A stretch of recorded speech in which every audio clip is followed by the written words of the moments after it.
Your second exercise in problem solving is about making your problem solving easier.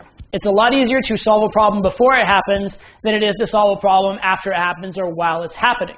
And so when you're out talking to a girl, they're going to throw a lot of situations at you that may be unexpected. However, a lot of them can be prepared for in advance, and it's a lot easier to prepare in advance than to come up with the answer on the spot.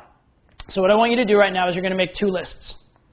First list is come up with 10 excuses that you could use to either move the girl around a venue. If it's in day game, it can be moving her from the street to the coffee shop, something like that. If it's in a nightclub, taking her from her friends to go have a drink with you. But 10 excuses to move the girl from the place where you meet her to a place where you can be more intimate with her. So move her around the venue in whatever category that is.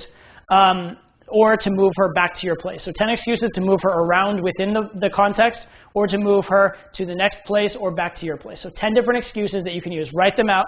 That way, when the time comes, you're like, oh shit, I need to take this girl somewhere.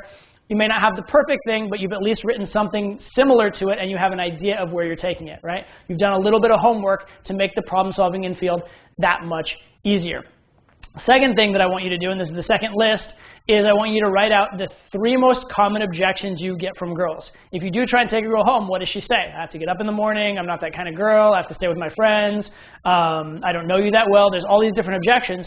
Your particular style of game and your experience in game is going to get you the same objections over and over again. And little side note, whatever those objections are, is telling you some of the flaws in your game, so you can learn from that as well. But what I want you to do is write out a list of the top 3 you get, and I want you to come up with at least 2 different solutions, 2 different responses you could give to each of those 3. So again, you're doing your homework ahead of time so that your problem solving in field isn't as difficult. I promise you, you're still going to be presented with problems, but they'll be a lot easier if you've studied ahead. Like if you've prepared the answers in advance, the problems will be far less daunting than if you haven't.